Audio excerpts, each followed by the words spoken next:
ਆਪਾਂ ਕੋਟਕਪੂਰਾ ਦਾ ਜਿਹੜਾ SIT ਕੁਆਸ਼ ਕੀਤੀ ਹਾਈ ਕੋਰਟ ਨੇ ਔਰ ਜੋ ਉਹਦੇ ਆਫਟਰ ਇਫੈਕਟਸ ਹੋਏ ਨੇ ਉਹਦੇ ਤੇ ਮੈਂ ਤੁਹਾਡੇ ਨਾਲ ਵਿਚਾਰ ਸਾਂਝੇ ਕਰਨਾ ਚਾਹੁੰਦਾ। ਆ ਹਾਈ ਕੋਰਟ ਦੀ ਇੱਕ ਬਹੁਤ ਵੱਡੀ ਜੱਜਮੈਂਟ ਮੇਰੇ ਹੱਥ ਵਿੱਚ ਆ ਔਰ ਦੁੱਖ ਸਿਰਫ ਇਸ ਗੱਲ ਦਾ ਵਾ ਕਿ ਹਾਈ ਕੋਰਟ ਨੇ ਪਿਛਲੇ ਪੌਣੇ 3 ਸਾਲ ਦੀ ਇਨਵੈਸਟੀਗੇਸ਼ਨ ਨੂੰ ਇੱਕ ਝਟਕੇ ਵਿੱਚ ਰੱਦ ਤਾਂ ਕਰ ਦਿੱਤਾ, ਕੁਆਸ਼ ਕਰ ਦਿੱਤਾ, ਲੇਕਿਨ ਸਾਨੂੰ ਅਲਟਰਨੇਟਿਵ ਨਹੀਂ ਦਿੱਤਾ ਉਹਨਾਂ ਨੇ ਕਿ ਅਗਰ ਫਰਜ਼ ਕਰੋ ਫਲਾਹ ਪੁਲਿਸ ਆਫਸਰ ਜਿਹੜੇ ਦੋਸ਼ੀ ਕਰਾਰ ਦਿੱਤੇ ਸੀ ਕੁੰਵਰ ਵਿਜੇ ਪ੍ਰਤਾਪ ਸਿੰਘ ਨੇ, ਅਗਰ ਉਹ ਦੋਸ਼ੀ ਨਹੀਂ ਗੇ, ਅਗਰ ਬਾਦਲ ਦਾ ਪਰਿਵਾਰ ਤੁਸੀਂ ਕਹਿੰਦੇ ਕਿ ਅਸੀਂ ਕਲੀਨ ਚਿੱਟ ਦਿੱਤਾ, ਹਾਲਾਂਕਿ ਉਹਨਾਂ ਨੇ ਕੋਈ ਅਰਜ਼ੀ ਨਹੀਂ ਸੀ ਦਿੱਤੀ, ਪਰ ਤੁਸੀਂ ਕਹਿੰਦੇ ਹੋ ਕਿ ਬਾਦਲ ਪਰਿਵਾਰ ਦੋਸ਼ੀ ਨਹੀਂਗਾ, ਤੇ ਫਿਰ ਦੋਸ਼ੀ ਕੌਣ ਆ? ਅਕਸਰ 6 ਸਾਲ ਪਹਿਲਾਂ 2015 ਦੇ ਵਿੱਚ ਅਨੇਕਾਂ ਕਿੱਸੇ ਜਿਹੜੇ ਸੀਗੇ ਗੁਰੂ ਗ੍ਰੰਥ ਸਾਹਿਬ ਜੀ ਦੀ ਬੇਅਦਬੀ ਦੇ ਹੋਏ, ਲੋਕਾਂ ਨੇ ਬੁਰਜ ਜਵਾਹਰ ਸਿੰਘ ਵਾਲੇ ਤੋਂ ਲੈ ਕੇ ਸਤਿਕਾਰਯੋਗ ਗੁਰੂ ਗ੍ਰੰਥ ਸਾਹਿਬ ਜੀ ਦੇ ਪੱਤਰੇ ਇਸ ਤਰ੍ਹਾਂ ਰੋਲੇ ਕਿ ਨਫ਼ਰਤ ਦੀ ਭਾਵਨਾ ਪੰਜਾਬ ਦੇ ਵਿੱਚ ਫੈਲੇ ਤੇ ਇੱਥੇ ਦੰਗੇ ਹੋਣ। ਕਿਸੇ ਨੇ ਤਾਂ ਬੇਅਦਬੀਆਂ ਕੀਤੀਆਂ ਸੀ ਨਾ, ਔਰ ਜਦੋਂ ਇਹ ਬੇਅਦਬੀਆਂ ਤੋਂ ਬਾਅਦ ਲੋਕਾਂ ਨੇ ਇਨਸਾਫ ਦੀ ਪੁਕਾਰ ਲਾਈ ਔਰ ਰੋਜ਼ ਮੁਜ਼ਾਹਰੇ ਕੀਤੇ ਪੀਸਫੁਲ ਸ਼ਾਂਤਮਈ ਢੰਗ ਦੇ ਨਾਲ, ਚਾਹੇ ਉਹ ਕੋਟਕਪੂਰੇ ਦਾ ਸੀ ਚਾਹੇ ਬਾਈਬਲ ਕਲਾਸ ਸੀ, ਉੱਥੇ ਫਿਰ ਗੋਲੀਆਂ ਚੱਲੀਆਂ ਨੇ। 14 ਅਕਤੂਬਰ ਦੀ ਤੜਕੇ ਪਹਿਲਾਂ ਗੋਲੀ ਚੱਲਦੀ ਹੈ ਕੋਟਕਪੂਰੇ, ਉੱਥੇ ਹਫੜਾ ਦਫੜੀ ਮੱਚਦੀ ਆ, ਲਾਠੀ ਚਾਰਜ ਹੁੰਦਾ, ਚੰਗੇ ਸਾਧੂ ਸੰਤ ਸੰਪਰਦਾਵਾਂ ਦੇ ਲੋਕ ਜਿਹੜੇ ਪਾਠ ਕਰ ਰਹੇ ਸੀ ਭੁੰਜੇ ਬੈਠੇ, ਉਹਨਾਂ ਦੇ ਉੱਤੇ ਬਹੁਤ ਬੇਰਹਿਮੀ ਦੇ ਨਾਲ ਲਾਠੀ ਚਾਰਜ ਹੋਇਆ, ਪਾਣੀ ਦੀਆਂ ਬੁਛਾੜਾਂ ਮਾਰੀਆਂ ਗਈਆਂ ਔਰ ਇੱਕ ਅਜੀਤ ਸਿੰਘ ਨਾਮੀ ਵਿਅਕਤੀ ਦੇ ਚੂਲੇ ਵਿੱਚ ਗੋਲੀ ਲੱਗੀ, ਜਿਹੜੀ ਕਿ ਹੁਣ ਜਸਟਿਸ ਰਣਜੀਤ ਸਿੰਘ ਕਮਿਸ਼ਨ ਨੇ ਖੁਲਾਸਾ ਕੀਤਾ 2017-18 ਦੇ ਵਿੱਚ। ਔਰ ਉਸ ਤੋਂ ਬਾਅਦ ਪੁਲਿਸ ਨੇ ਜਾ ਕੇ ਬਾਈਬਲ ਕਲਾਸ, ਜਿਹੜਾ ਕਿ ਇੱਕ ਲਿੰਕ ਰੋਡ ਦੇ ਉੱਤੇ ਲੋਕ ਬੈਠੇ ਸੀਗੇ, ਉੱਥੇ ਜਿਹੜੇ ਲੋਕ ਪਾਠ ਕਰ ਰਹੇ ਸੀਗੇ, ਉੱਥੇ ਸ਼ਾਂਤਮਈ ਪ੍ਰੋਟੈਸਟਰਸ ਦੇ ਉੱਤੇ ਗੋਲੀ ਚਲਾ ਕੇ 2 ਜਿਹੜੇ ਸੀਗੇ ਸਿੱਖ ਨੌਜਵਾਨ ਮਾਰ ਦਿੱਤੇ, ਕ੍ਰਿਸ਼ਨ ਭਗਵਾਨ ਸਿੰਘ ਤੇ ਗੁਰਜੀਤ ਸਿੰਘ। ਅਕਸਰ ਉੱਥੇ ਗੋਲੀ ਚੱਲੀ ਆ ਔਰ ਉਸ ਵਕਤ ਦੀ ਸਰਕਾਰ ਜਿਹੜੀ ਸੁਖਬੀਰ ਬਾਦਲ ਹੋਣੀ ਕਹਿੰਦੇ ਨੇ ਹੁਣ ਬੜੇ ਛਾਤੀਆਂ ਚੌੜੀਆਂ ਕਰਕੇ ਇਸ ਹਾਈ ਕੋਰਟ ਦੇ ਫੈਸਲੇ ਦਾ ਸਹਾਰਾ ਲੈ ਰਹੇ ਨੇ। ਇਹਨਾਂ ਨੂੰ ਸ਼ਰਮ ਨਹੀਂ ਆਉਂਦੀ ਕਿ ਤੁਹਾਡੀ ਪੌਣੇ 2 ਸਾਲ ਸਰਕਾਰ ਰਹੀ, 1.5 ਸਾਲ 2015 ਦੀਆਂ ਬੇਅਦਬੀਆਂ ਤੇ ਬਾਈਬਲ ਕਲਾਸ ਦੀ ਗੋਲੀ ਤੋਂ ਬਾਅਦ ਅਗਰ ਤੁਸੀਂ ਕਹਿੰਦੇ ਆ ਕਿ ਅਸੀਂ ਵਾਕਈ ਪੰਥਕ ਸੀਗੇ, ਅਕਾਲੀ ਸੀ ਔਰ ਅਸੀਂ ਇਨਸਾਫ ਪਸੰਦ ਸੀ, ਅਸੀਂ ਗੁਰੂ ਸਾਹਿਬ ਦਾ ਸਤਿਕਾਰ ਕਰਦੇ ਹਾਂ, ਤੇ ਫਿਰ ਤੁਸੀਂ ਦੋਸ਼ੀਆਂ ਨੂੰ ਫੜਿਆ ਕਿਉਂ ਨਹੀਂ ਉਸ ਟਾਈਮ ਦੇ ਵਿੱਚ? ਔਰ ਤੁਸੀਂ ਆਪਣੀ FIR ਤੇ ਝਾਤ ਮਾਰੋ, ਤੁਸੀਂ ਜਿਹੜੀ ਬਾਈਬਲ ਕਲਾਸ ਦੇ ਵਿੱਚ ਦਰਜ ਕੀਤੀ ਤੇ ਕੋਟਕਪੂਰੇ ਅਣਪਛਾਤੇ ਬੰਦਿਆਂ ਦੇ ਖਿਲਾਫ ਤੁਸੀਂ FIR ਦਰਜ ਕੀਤੀ ਆ, ਜਦ ਕਿ ਸਭ ਨੂੰ ਪਤਾ ਵਾ ਕਿ ਕਿਸ ਨੇ ਕਤਲ ਕੀਤਾ। ਸਾਰੀ ਪੁਲਿਸ ਦੀ ਇੱਕ ਗੋਲੀ ਅਕਾਊਂਟ ਫੋਰ ਹੁੰਦੀ ਹੈ, ਹਥਿਆਰ ਜਿਹੜੇ ਨੇ ਔਨ ਰਿਕਾਰਡ ਨੇ, ਪਰ ਤੁਸੀਂ ਉਹਨਾਂ ਨੂੰ ਦੋਸ਼ੀਆਂ ਨੂੰ ਜਾਣ ਬੁੱਝ ਕੇ ਹਿਫਾਜ਼ਤ ਕੀਤੀ। ਇੱਥੋਂ ਤੱਕ ਕਿ ਤੁਸੀਂ ਸੁਮੇਧ ਸਿੰਘ ਸੈਣੀ ਦੇ ਅੱਗੇ ਗੋਡੇ ਟੇਕ ਕੇ, ਉਸ ਜਿਹੜਾ ਆਦਮੀ ਸਿੱਖ ਨੌਜਵਾਨਾਂ ਦੇ ਐਨਕਾਊਂਟਰਾਂ ਦਾ ਸਪੈਸ਼ਲਿਸਟ ਸੀ, ਉਹਨੂੰ ਤੁਸੀਂ DGP ਲਾਇਆ, ਫਿਰ ਉਹਦੇ ਆਖੇ ਤੁਸੀਂ ਗੋਲੀ ਚਲਾਈ ਕੋਟਕਪੂਰੇ ਤੋਂ। ਉਸ ਤੋਂ ਬਾਅਦ ਬਾਈਬਲ ਕਲਾਸ ਦੇ ਵਿੱਚ ਚੱਲੀ ਆ। ਇਹ ਗੱਲ ਦਾ ਖੁਲਾਸਾ ਜਸਟਿਸ ਰਣਜੀਤ ਸਿੰਘ ਕਮਿਸ਼ਨ ਦੀ ਰਿਪੋਰਟ ਵਿੱਚ ਜਿਹੜਾ ਪ੍ਰਕਾਸ਼ ਸਿੰਘ ਬਾਦਲ ਨੇ ਤੜਕੇ 2 ਵਜੇ ਫੋਨ ਕੀਤਾ DGP ਨੂੰ, ਉਸ ਤੋਂ ਬਾਅਦ ਹੁੰਦਾ ਵਾ। ਇਸ ਲਈ ਸਾਨੂੰ ਦੁੱਖ ਹੋਇਆ ਇਸ ਫੈਸਲੇ ਨੂੰ ਪੜ੍ਹ ਕੇ, ਸੁਣ ਕੇ, ਕਿਉਂਕਿ ਹਾਈ ਕੋਰਟ ਅਮੂਮਨ ਮੇਰੇ ਦੇ ਉੱਤੇ ਹੁਣ ਐਨਫੋਰਸਮੈਂਟ ਡਾਇਰੈਕਟੋਰੇਟ ਨੇ, ED ਨੇ ਰੇਡ ਕੀਤੇ ਹੋਏ ਆ, ਅਸੀਂ ਹਾਈ ਕੋਰਟ ਗਏ ਆ, ਲੇਕਿਨ ਹਾਈ ਕੋਰਟ ਜਾਂ ਕੋਈ ਵੀ ਸੁਪਰੀਮ ਕੋਰਟ ਕਿਸੇ ਪੁਲਿਸ ਇਨਵੈਸਟੀਗੇਸ਼ਨ ਨੂੰ, ਜਾਂਚ ਨੂੰ ਨਹੀਂ ਰੋਕ ਸਕਦੇ, ਰੋਕਦੇ ਹੀ ਨਹੀਂਗੇ। ਅਸੀਂ ਵੀ ਤਾਂ ਕਹਿ ਰਹੇ ਆ, ਮੈਂ ਤਾਂ ਕਹਿੰਦਾ ਕਿ ਮੇਰੇ ਖਿਲਾਫ ਸੁਪਰੀਮ ਕੋਰਟ ਦਾ ਸਟੇ ਹੈ ਮੇਰੇ ਕੋਲ, ਜਿਹੜਾ ਫਾਜ਼ਿਲਕਾ ਦਾ ਕੇਸ ਚੱਕਿਆ ਉਹਦੇ ਚ ਮੈਂ ਸੁਪਰੀਮ ਕੋਰਟ ਆਫ ਇੰਡੀਆ ਨੇ ਪ੍ਰੋਸੀਡਿੰਗ ਸਟੇ ਕੀਤੀਆਂ, ਪਰ ED ਨੇ ਉਹੀ FIR ਚੱਕ ਕੇ ਮੇਰੇ ਖਿਲਾਫ ਇਨਵੈਸਟੀਗੇਸ਼ਨ ਸ਼ੁਰੂ ਕਰ ਦਿੱਤੀ ਆ। ਪਰ ਹਾਈ ਕੋਰਟ ਇਨਵੈਸਟੀਗੇਸ਼ਨ ਨਹੀਂ ਰੋਕ ਰਿਹਾ, ਕਿਉਂਕਿ ਅਸੀਂ ਇਨਵੈਸਟੀਗੇਸ਼ਨ ਨਹੀਂ ਰੋਕ ਸਕਦੇ। ਤੇ ਇਸ ਕੇਸ ਵਿੱਚ ਤਾਂ ਮੇਰੇ ਵੀਰੋ ਤੇ ਭੈਣੋ 9 ਚਲਾਨ ਪੇਸ਼ ਹੋ ਚੁੱਕੇ ਸੀਗੇ ਫਰੀਦਕੋਟ ਅਦਾਲਤ ਵਿੱਚ। ਪੌਣੇ 3 ਸਾਲ ਦੀ ਤਹਿਕੀਕਾਤ ਸੀਗੀ, ਹਜ਼ਾਰਾਂ ਸਫ਼ਿਆਂ ਦੀ ਚਾਰਜ ਸ਼ੀਟ, ਚਲਾਨ ਪੇਸ਼ ਹੋਏ ਨੇ, ਸਾਰਾ ਕੁਝ ਹੀ ਰੱਦ ਕਰ ਦਿੱਤਾ। ਜੇ ਤੁਹਾਨੂੰ ਲੱਗਦਾ ਸੀਗਾ ਕਿ ਕੁੰਵਰ ਵਿਜੇ ਪ੍ਰਤਾਪ ਸਿੰਘ ਪਾਰਟੀਜ਼ਨ ਆਫਸਰ ਆ, ਕਿਸੇ ਨੂੰ ਫਾਇਦਾ ਦੇ ਰਿਹਾ, ਕਿਸੇ ਦਾ ਨੁਕਸਾਨ ਕਰ ਰਿਹਾ, ਤੇ ਤੁਸੀਂ ਪੰਜਾਬ ਸਰਕਾਰ ਨੂੰ ਇਹ ਹਦਾਇਤ ਦੇ ਦਿੰਦੇ ਕਿ ਤੁਸੀਂ ਜਿਹੜਾ SIT ਦਾ ਮੁਖੀ ਹੈ ਇਸ ਨੂੰ ਤਬਦੀਲ ਕਰਕੇ ਕਿਸੇ ਹੋਰ ਅਫਸਰ ਨੂੰ ਤੁਸੀਂ ਲਾ ਦਿਓ, ਪਰ ਤੁਸੀਂ ਸਾਰਾ ਕੁਝ ਛਿੱਕੇ ਦੇ ਉੱਤੇ ਟੰਗ ਦਿੱਤਾ। ਕਦੀ ਇਹ ਸੋਚਿਆ ਫੈਸਲਾ ਕਰਨ ਵਾਲਿਆਂ ਨੇ ਕਿ ਇਹਦੇ ਨਾਲ ਕਿੰਨੇ ਲੋਕਾਂ ਦੇ ਜਜ਼ਬਾਤ ਜੁੜੇ ਹੋਏ ਨੇ? ਗੁਰੂ ਗ੍ਰੰਥ ਸਾਹਿਬ ਕੌਣ ਆ? ਗੁਰੂ ਗ੍ਰੰਥ ਸਾਹਿਬ ਇੱਕ ਸਾਡਾ ਸ਼ਬਦ ਗੁਰੂ ਆ, ਜਿੱਦਾਂ ਆਪਾਂ ਸਾਦੀ ਜ਼ੁਬਾਨ ਕਰੀਏ ਸਾਡਾ ਪਿਓ ਆ, ਤੇ ਜੇ ਸਾਡੇ ਪਿਓ ਨੂੰ ਸਾਡੇ ਪੰਜਾਬ ਦੇ ਵਿੱਚ 6 ਸਾਲ ਇਨਸਾਫ ਨਹੀਂ ਮਿਲਣਾ, ਤੇ ਫਿਰ ਅੰਦਾਜ਼ਾ ਲਾ ਲਓ ਕਿ ਆ ਜਿਹੜੇ ਆਪਾਂ ਨਿੱਕੇ ਮੋਟੇ ਇਨਸਾਫ ਭਾਲਦੇ ਫਿਰਦੇ ਆ, ਤੁਹਾਨੂੰ ਕਦੀ ਨਹੀਂ ਮਿਲਣਗੇ।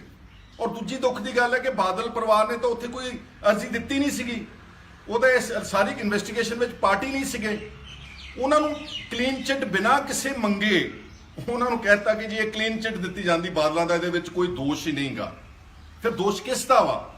ਘੱਟੋ ਘੱਟ ਗੁਰੂ ਨਾਨਕ ਨਾਮ ਲੇਵਾ ਜਿਹੜਾ ਕਰੋੜਾਂ ਦੀ ਤਾਦਾਦ ਵਿੱਚ ਦੁਨੀਆ ਭਰ 'ਚ ਇਸ ਤੇ ਨਿਗਾਹ ਟਿਕਾਈ ਬੈਠੇ ਸੀਗੇ ਕਿ ਸਾਨੂੰ ਇਨਸਾਫ ਮਿਲੇਗਾ, ਉਹਨਾਂ ਦਾ ਕੀ ਬਣੂਗਾ, ਕੌਣ ਦੇਵੇਗਾ ਉਹਨਾਂ ਨੂੰ ਇਨਸਾਫ। ਮੈਂ ਆਪਣੇ ਕਿਸਾਨ ਭਰਾਵਾਂ ਨੂੰ ਕਹਿਣਾ ਚਾਹੁੰਦਾ, ਦੇਖੋ ਗੱਲ ਇਹ ਆ ਕਿ ਅੱਜ ਆਪਾਂ ਤਿੰਨ ਪੱਖ ਦੇਖ ਕੇ ਚੱਲ ਲਈਏ। ਤੁਹਾਡਾ ਪਹਿਲਾ ਪੱਖ ਲੈਣੇ ਕਿਸਾਨਾਂ ਦਾ ਕਿ ਤੁਸੀਂ ਕਹਿੰਦੇ ਸਾਡੀ ਆਰਥਿਕ ਲੜਾਈ ਆ, ਸਾਨੂੰ ਸਾਡੀਆਂ ਫਸਲਾਂ ਦੇ ਭਾਅ ਠੀਕ ਨਹੀਂ ਮਿਲ ਰਹੇ, ਸਾਡਾ ਮੰਡੀਕਰਨ ਉਡਾਤਾ, ਸਾਡੀਆਂ ਅਸੀਂ ਗੁਲਾਮ ਹੋ ਜਾਾਂਗੇ। ਪਰ ਯਾਦ ਰਹੇ ਕਿ ਜਿਹੜੀ ਸਰਕਾਰ ਤੁਹਾਨੂੰ ਧਾਰਮਿਕ ਨਿਆਂ ਵੀ ਨਹੀਂ ਦੇਣ ਨੂੰ ਤਿਆਰ, ਤੁਹਾਡਾ ਧਰਮ, ਤੁਹਾਡਾ ਇਸ਼ਟ, ਤੁਹਾਡਾ ਪਿਓ ਗੁਰੂ ਗ੍ਰੰਥ ਸਾਹਿਬ, ਜੇ ਇਸ ਨੂੰ ਇਨਸਾਫ ਨਹੀਂ ਮਿਲੇਗਾ ਤੇ ਇਹ ਜਿਹੜਾ ਦਿੱਲੀ ਵਿੱਚ ਆਪਾਂ ਬੈਠੇ ਆ ਨਾ, ਮਤ ਉਮੀਦ ਕਰੋ ਦਿੱਲੀ ਦੀ ਸਰਕਾਰ ਤੋਂ ਕਿ ਤੁਹਾਨੂੰ ਕਦੀ ਇਨਸਾਫ ਦੇਣਗੇ। ਇੱਥੇ ਤਾਂ ਪੰਜਾਬ ਵਿੱਚ ਸਾਡੀ ਭੂਮੀ ਵੀ ਸਾਡੀ ਆ, ਸਰਕਾਰਾਂ ਵੀ ਸਾਡੀਆਂ ਨੇ, ਇੱਥੇ ਇਨਸਾਫ ਨਹੀਂ ਮਿਲ ਰਿਹਾ ਤੇ ਉੱਥੇ ਦਿੱਲੀ ਆਪਾਂ ਭਾਲਦੇ ਉਹਨਾਂ ਦੇ ਕੋਲੋਂ। ਦੂਸਰਾ ਪੱਖ ਸਿਆਸੀ ਜਿਹੜਾ ਇਸ ਵਕਤ ਪੰਜਾਬ ਦੇਸ਼ ਦਾ, ਇੱਕ ਗੱਲ ਅੱਛੀ ਤਰ੍ਹਾਂ ਸਮਝੋ ਕਿ ਜਦੋਂ ਦੀ ਇਹ ਸਰਕਾਰਾਂ ਬਣੀਆਂ, ਖਾਸ ਤੌਰ ਤੇ ਬੀਜੇਪੀ ਦੀਆਂ, ਇਹਨਾਂ ਨੇ ਤੁਹਾਡੇ ਸਾਰੇ ਅਧਿਕਾਰ ਖੋਲੇ ਨੇ ਸਟੇਟਸ ਤੋਂ, ਤੁਹਾਡੇ ਪੱਲੇ ਕੁਝ ਨਹੀਂ ਛੱਡਿਆ। ਤੁਹਾਡਾ ਮੰਡੀਕਰਨ ਖੋਲਿਆ ਵਾ, ਤੁਹਾਡੇ ਕੋਲ ਟੈਕਸ ਦੀ ਪ੍ਰਣਾਲੀ GST, one nation one tax ਕਰਕੇ ਤੁਹਾਡੇ ਕੋਲ ਸਾਰਾ GST ਦੇ ਟੈਕਸੇਸ਼ਨ ਦੇ ਅਧਿਕਾਰ ਖੋਲੇ ਨੇ। ਤੁਹਾਡੇ ਕੋਲ ਜਿਹੜਾ ਤੁਹਾਡੀ ਰੈਵਨਿਊ ਆਉਂਦੀ ਸੀ ਫਸਲਾਂ ਦੀ ਖਰੀਦੋ ਫਰੋਖਤ ਤੋਂ, ਕਣਕ ਝੋਨੇ ਦੀ ਮੰਡੀਕਰਨ ਤੋਂ, ਉਹ ਤੁਹਾਡਾ ਰੂਰਲ ਡਿਵੈਲਪਮੈਂਟ ਫੰਡ ਜਿਹੜਾ ਉਹਨਾਂ ਨੇ ਤੁਹਾਡੇ ਕੋਲ ਖੋਲਿਆ। ਸਾਡੇ ਕੋਲ ਸਾਡੀ ਵਿੱਦਿਆ ਖੋਲੀ ਹੋਈ ਆ, ਅਸੀਂ ਪੜ੍ਹਾ ਨਹੀਂ ਸਕਦੇ ਆਪਣੀ ਮਰਜ਼ੀ ਨਾਲ ਕੌਣ ਸਾਡੇ ਗੁਰੂ ਸੀਗੇ, ਸਾਡਾ ਕੀ ਇਤਿਹਾਸ ਸੀਗਾ, ਕਿਹਨਾਂ ਲੋਕਾਂ ਨੇ ਇੱਥੇ ਕੁਰਬਾਨੀਆਂ ਦਿੱਤੀਆਂ, ਕਿੱਥੇ ਕਿੱਥੇ ਖੂਨ ਡੁੱਲਿਆ, ਕਿਹੜੇ ਘੱਲੂਘਾਰੇ ਹੋਏ, ਅਸੀਂ ਕੁਝ ਪੜ੍ਹਾ ਨਹੀਂ ਸਕਦੇ ਮਰਜ਼ੀ ਦੇ ਨਾਲ। ਸਾਡੀ ਐਜੂਕੇਸ਼ਨ ਦਾ ਜਿਹੜਾ ਸਾਰਾ ਸਿਲੇਬਸ ਹੈਗਾ ਉਹ ਦਿੱਲੀੋਂ ਬਣਿਆ ਬਣਾਇਆ ਆਉਂਦਾ ਵਾ, ਸਾਡੇ ਲੇਬਰ ਲਾਜ਼ ਦਿੱਲੀੋਂ ਆਉਂਦੇ ਨੇ, ਮਨਰੇਗਾ ਵਗੈਰਾ, ਸਾਡੇ ਜਿਹੜੀਆਂ ਮਿਊਨਿਸਪਲ ਲਾਜ਼ ਨੇ, ਸਾਡਾ ਜਿਹੜਾ ਰੂਰਲ ਡਿਵੈਲਪਮੈਂਟ ਫੰਡ ਹੈ, ਸਾਡੀਆਂ ਜਿਹੜੀਆਂ ਸੜਕਾਂ ਕਿੱਥੇ ਬਣਨੀਆਂ ਨੇ, ਸਾਰਾ ਕੁਝ ਉਹਨਾਂ ਨੇ ਆਪਣੇ ਕੋਲ ਜਕੜ ਲਿਆ ਵਾ। ਔਰ ਸੂਬਿਆਂ ਦੇ ਅਧਿਕਾਰਾਂ ਦੇ ਉੱਤੇ ਬਹੁਤ ਵੱਡੇ ਡਾਕੇ ਪਏ ਨੇ। ਜੰਮੂ ਕਸ਼ਮੀਰ ਦੇ 2 ਟੋਟੇ ਕਰ ਦਿੱਤੇ, ਬਹੁਤ ਮਾੜੀ ਗੱਲ ਕੀਤੀ। ਸਾਰੇ ਦੇਸ਼ ਦੀ ਉਸ ਵੇਲੇ ਪੋਲੀਟੀਕਲ ਜਮਾਤ ਨੇ ਉਹਨਾਂ ਦੀ ਸਪੋਰਟ ਕੀਤੀ, ਐਵੇਂ ਡਰਦਿਆਂ ਨੇ। ਆ ਹੁਣ ਦਿੱਲੀ ਦੇ ਸਾਰੇ ਸਰਕਾਰ ਦੇ ਅਧਿਕਾਰ ਖੋਲੇ ਨੇ। ਜੇ ਫਿਰ ਵੋਟਾਂ ਕਾਹਦੇ ਲਈ ਪਵਾਉਣੇ, ਜੇ ਸਾਰੀਆਂ ਚੁਣੀਆਂ ਹੋਈਆਂ ਸਰਕਾਰਾਂ ਦੇ ਅਧਿਕਾਰ ਹੀ ਖੋ ਕੇ ਆਪਣੇ ਕੋਲ ਲੈ ਜਾਂਦੇ ਆ, ਫਿਰ ਵੋਟ ਨਾ ਪਵਾਓ, ਫਿਰ ਡਾਇਰੈਕਟਲੀ LG ਤੇ ਗਵਰਨਰਸ ਨੂੰ ਕਹਿ ਦਿਓ ਕਿ ਤੁਸੀਂ ਸਾਡੇ ਸਟੇਟਾਂ ਚਲਾਓਗੇ, ਤੁਸੀਂ ਸਾਡੇ ਏਜੰਟ ਹੋ, ਚੁਣੀ ਹੋਈ ਸਰਕਾਰ ਦੀ ਸਾਨੂੰ ਕੋਈ ਲੋੜ ਨਹੀਂ ਗੀ। ਸੋ ਮੈਂ ਇਹ 3 ਉਦਾਹਰਨ ਤਾਂ ਦਿੱਤੇ ਨੇ, ਧਾਰਮਿਕ ਨਿਆਂ ਤੇ ਸਿਆਸੀ ਨਿਆਂ ਤੇ ਆਰਥਿਕ ਨਿਆਂ, ਤਿੰਨੋਂ ਆਪਾਂ ਮੰਗ ਰਹੇ ਪੰਜਾਬ ਦੇ ਵਿੱਚ, ਲੇਕਿਨ ਤਿੰਨਾਂ ਨੂੰ ਸਾਨੂੰ ਦੇਣ ਨੂੰ ਕੋਈ ਤਿਆਰ ਨਹੀਂਗਾ। ਇਸ ਲਈ ਮੈਨੂੰ ਤਾਂ ਬਹੁਤ ਦੁੱਖ ਹੋਇਆ। ਔਰ ਪਿਛਲੇ 48 ਘੰਟੇ ਜਦੋਂ ਦਾ ਫੈਸਲਾ ਡਿਟੇਲਡ ਵਿੱਚ ਆਇਆ, ਜਿਹਦੇ 'ਚ ਉਹਨਾਂ ਨੇ ਸਾਫ਼ ਕਰ ਦਿੱਤਾ ਕਿ ਬਾਦਲ ਬੇਗੁਨਾਹ ਨੇ, ਪੁਲਿਸ ਵਾਲੇ ਬੇਗੁਨਾਹ ਨੇ, ਅਸੀਂ ਸਾਰੀ ਜਿਹੜੀ SIT ਭੰਗ ਕਰਦੇ ਆ, ਨਵੇਂ ਸਿਰੇ ਤੋਂ ਜਾਂਚ ਹੋਵੇਗੀ। ਮੈਨੂੰ ਨਹੀਂ ਪਤਾ ਪੰਜਾਬ ਸਰਕਾਰ ਕੀ ਕਰੇਗੀ। ਸੁਪਰੀਮ ਕੋਰਟ ਜਾਂਦੀ ਆ ਕਿ ਨਵੀਂ SIT ਬਣਾ ਕੇ 1 ਮਹੀਨੇ ਦੇ ਵਿੱਚ ਅਗਰ ਚਾਹਣ ਤੇ ਇਹਦੀ ਦੁਬਾਰਾ ਤਹਿਕੀਕਾਤ ਕਰਕੇ ਸਾਰਾ ਚਲਾਨ, ਸਾਰੇ ਤੱਥ ਸਾਹਮਣੇ ਆਏ ਹੋਏ ਨੇ, ਜਸਟਿਸ ਰਣਜੀਤ ਸਿੰਘ ਕਮਿਸ਼ਨ ਦੀ ਰਿਪੋਰਟ ਤੁਹਾਡੇ ਕੋਲ ਪਈ ਆ, ਤੇ ਤੁਸੀਂ ਉਹਦੇ 'ਚ ਫਰੀਦਕੋਟ ਵਿੱਚ ਇਹਨਾਂ ਗੁਨਾਹਗਾਰਾਂ ਨੂੰ ਦੁਬਾਰਾ ਇਹਨਾਂ ਦੇ ਚਲਾਨ ਪੇਸ਼ ਕਰੋ। ਕਰਦੇ ਨਹੀਂ ਕਰਦੇ ਮੈਨੂੰ ਨਹੀਂ ਪਤਾ, ਲੇਕਿਨ ਮੂਕ ਦਰਸ਼ਕ ਬਣ ਕੇ ਬੈਠੇ ਰਹਿਣਾ ਤੁਸੀਂ ਜਾਂ ਮੈਂ, ਆਪਾਂ ਸਾਰੇ, ਤਾਂ ਫਿਰ ਆਪਣੀ ਕੋਈ ਕਹਿੰਦੇ ਹੁੰਦੇ ਕਿ ਆਪਣਾ ਕੋਈ ਵਕਾਰ ਨਹੀਂਗਾ। ਫਿਰ ਉਹ ਤਾਂ ਬੈਠੇ ਆ, ਆਪਾਂ ਰੋਟੀ ਪਾਣੀ ਖਾਂਦੇ ਆ, ਗੱਡੀਆਂ ਮੋਟਰਾਂ 'ਚ ਘੁੰਮਦੇ ਆ, ਸੌਂਦੇ ਆ, ਉੱਠਦੇ ਆ, ਜਾਗਦੇ ਆ।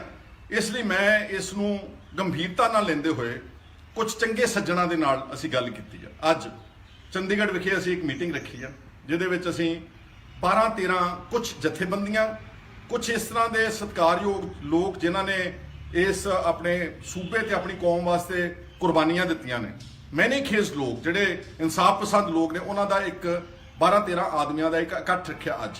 ਉਹਦੇ ਤੇ ਅਸੀਂ ਚਰਚਾ ਕਰਾਂਗੇ ਸਾਰਿਆਂ ਨਾਲ ਸਹਿਮਤੀ ਨਾਲ। ਜੋ ਅਗਲਾ ਪ੍ਰੋਗਰਾਮ ਹੋਵੇਗਾ ਉਹ ਉਲੀਕ ਕੇ ਤੁਹਾਡੇ ਜਿਹੜਾ ਸੰਗਤ ਦੇ ਚਰਨਾਂ ਦੇ ਵਿੱਚ ਜਾਂ ਤੁਹਾਡੇ ਸਨਮੁਖ ਅਸੀਂ ਰੱਖ ਦਿਆਂਗੇ ਕਿ ਆਪਾਂ ਕੀ ਕਰਨਾ ਵਾ। ਠੀਕ ਹੈ, ਕਾਨੂੰਨੀ ਲੜਾਈ ਇੱਕ ਆ, ਪਰ ਯਾਦ ਰਹੇ ਇਹ ਇਕੱਲਾ ਕਾਨੂੰਨ ਦੀ ਟੈਕਨੀਕੈਲਿਟੀਜ਼ ਦਾ ਮਸਲਾ ਨਹੀਂਗਾ। ਇਹਦੇ 'ਚ ਸਾਡੇ ਗੁਰੂ ਗ੍ਰੰਥ ਸਾਹਿਬ ਦਾ ਬੇਅਦਬੀਆਂ ਤੇ ਸਾਡੇ ਨੌਜਵਾਨਾਂ ਦੇ ਕਤਲ ਤੇ ਇਹਦੇ ਨਾਲ ਸਾਡੇ ਜਜ਼ਬਾਤ, ਸਾਡੇ ਨਾਲ ਸਾਡੇ ਸੈਂਟੀਮੈਂਟਸ, ਸਾਡੇ ਜਿਹੜੇ ਸੀਗੇ, ਸਾਡੇ ਨਾ ਸਿਰਫ ਧਾਰਮਿਕ ਜਜ਼ਬਾਤ, ਪਰ ਸਾਡੇ ਹਰ ਵਰਗ ਦੇ ਲੋਕਾਂ ਦੇ ਇਹਦੇ ਨਾਲ ਜਜ਼ਬਾਤ ਤੇ ਸੋਚ ਜੁੜੀ ਹੋਈ ਆ। ਤੇ ਇਸ ਲਈ ਅਸੀਂ ਅੱਜ ਮੀਟਿੰਗ ਕਰਾਂਗੇ, ਦੇਖਦੇ ਹਾਂ ਮੀਟਿੰਗ ਵਿੱਚ ਕੀ ਕੰਸੈਂਸਸ ਉੱਪਰ ਕੇ ਆਉਂਦਾ ਵਾ। ਅਸੀਂ ਲੀਗਲ ਟੈਕਨੀਕੈਲਿਟੀਜ਼ ਨਹੀਂ ਜਾਣਾ, ਇਹ ਕੰਮ ਸਰਕਾਰ ਦਾ ਵਾ, ਉਹ ਚੈਲੰਜ ਕਰੇ ਸੁਪਰੀਮ ਕੋਰਟ ਵਿੱਚ, SIT ਦੁਬਾਰਾ ਬਣਾਵੇ, ਪਰ ਅਸੀਂ ਇਹਦੇ ਉੱਤੇ ਕੀ ਕਰ ਸਕਦੇ ਹਾਂ। ਗਵਰਨਮੈਂਟਾਂ ਨੂੰ ਕਿਸ ਤਰ੍ਹਾਂ ਪ੍ਰੈਸ਼ਰਾਈਜ਼ ਕਰ ਸਕਦੇ ਹਾਂ, ਉਹਦੇ ਸਾਰੀਆਂ ਗੱਲਾਂ ਤੇ ਅਸੀਂ ਚਰਚਾ ਕਰਨ ਜਾ ਰਹੇ ਹਾਂ। ਤੁਹਾਡਾ ਸਹਿਯੋਗ ਚਾਹੀਦਾ ਵਾ, ਕਿਉਂਕਿ ਤੁਹਾਡੇ ਸਹਿਯੋਗ ਤੋਂ ਬਗੈਰ ਕੁਝ ਨਹੀਂ ਹੋ ਸਕਦਾ। ਔਰ ਜੇ ਅਸੀਂ ਕੋਈ ਪ੍ਰੋਗਰਾਮ ਉਲੀਕੀਏ ਕਰੀਏ, ਤੁਹਾਡੇ ਤੋਂ ਬਗੈਰ ਉਹ ਕਾਮਯਾਬ ਨਹੀਂ ਹੋ ਸਕਦਾ। ਔਰ ਤੁਸੀਂ ਪਹਿਲਾਂ ਕਰਕੇ ਦਿਖਾਇਆ ਹੋਇਆ ਹੈ ਕਿ ਨਹੀਂ ਕਰਕੇ ਦਿਖਾਇਆ। ਦੁੱਖ ਹੈ ਕਿ ਜਿਹਨਾਂ ਨੇ ਲੋਕਾਂ ਨੇ ਉੱਥੇ ਮੋਰਚਾ ਲਾਇਆ ਸੀ, ਬਗੈਰ ਕਿਸੇ ਨਾਲ ਸਲਾਹ ਮਸ਼ਵਰਾ ਕੀਤੇ ਉਹਨਾਂ ਨੇ ਆਪਣਾ ਮੋਰਚਾ ਝਟਪਟ ਚੱਕ ਕੇ ਜ਼ੁਬਾਨੀ ਕਲਾਮੀ ਐਵੇਂ ਛੋਟੇ ਮੋਟੇ ਵਾਅਦਿਆਂ ਤੇ ਚੱਕ ਕੇ ਲੈ ਗਏ। ਉਹ ਬਹੁਤ ਗਲਤ ਕੀਤਾ ਉਹਨਾਂ ਨੇ। ਅਗਰ ਅੱਜ ਮੋਰਚਾ ਲੱਗਿਆ ਹੁੰਦਾ ਤੇ ਮੈਂ ਸਮਝਦਾ ਕਿ ਅੱਜ ਇਹ ਵੀ ਕੋਰਟ ਦੇ ਵਿੱਚ ਹਿੰਮਤ ਨਹੀਂ ਸੀ ਹੋਣੀ, ਕਿਉਂਕਿ ਆਫਟਰ ਆਲ ਕੋਰਟਸ ਵੀ ਲੋਕਾਂ ਦੇ ਪਬਲਿਕ ਸੈਂਟੀਮੈਂਟਸ ਦਾ ਰਿਸਪੈਕਟ ਕਰਨਾ ਚਾਹੀਦਾ ਉਹਨਾਂ ਨੂੰ।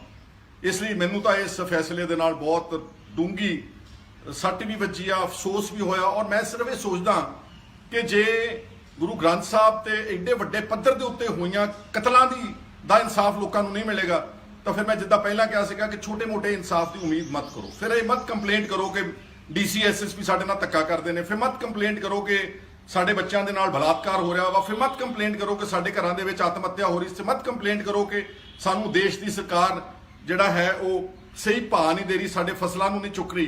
ਕਿਉਂਕਿ ਮੁੱਢ ਜਿਹੜਾ ਹੈ ਉਹ ਸਾਡੇ ਇਸ ਪੰਜਾਬ ਦਾ, ਸਾਡੀ ਕੌਮ ਦਾ, ਸਾਡੇ ਗੁਰੂ ਨਾਨਕ ਨਾਮ ਲੇਵਾ ਦਾ, ਉਹ ਸਾਡਾ ਜਿਹੜਾ ਬੇਸਿਕ ਮੁੱਢ ਹੈ, ਜਿਹੜੀ ਸਾਡੀ ਵਿਚਾਰਧਾਰਾ ਤੇ ਸੋਚ ਆ, ਅਗਰ ਉਹਦੇ ਉੱਤੇ ਉਹ ਆਜ਼ਾਦ ਨਹੀਂ, ਉਹਦੇ ਉੱਤੇ ਹਮਲਾ ਹੋਣਗੇ ਤੇ then I do not think that we can ever expect justice from any authority out here. ਇਸ ਕਰਕੇ ਮੇਰੀ ਪੁਰਜ਼ੋਰ ਅਪੀਲ ਆ ਸਾਰਿਆਂ ਨੂੰ ਕਿ ਅਸੀਂ ਮੀਟਿੰਗ ਕਰਨ ਚੱਲੇ ਆ।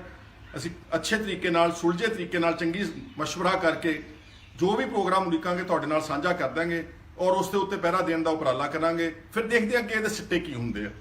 ਅਸੀਂ ਸਾਨੂੰ ਨਾ ਕਿਸੇ ਕੰਟੈਂਪਟ ਤੋਂ ਡਰਿਆ, ਨਾ ਕਿਸੇ ਕੋਰਟ ਤੋਂ ਡਰਿਆ, ਕਿਉਂਕਿ ਇਹ ਮਸਲਾ ਇਸ ਤਰ੍ਹਾਂ ਦਾ ਵਾ ਕਿ ਅਗਰ ਅਸੀਂ ਕੋਰਟਾਂ ਅਦਾਲਤਾਂ ਦੇ ਹੁਕਮਾਂ ਦੇ ਅੱਗੇ ਗੋਡੇ ਟੇਕ ਕੇ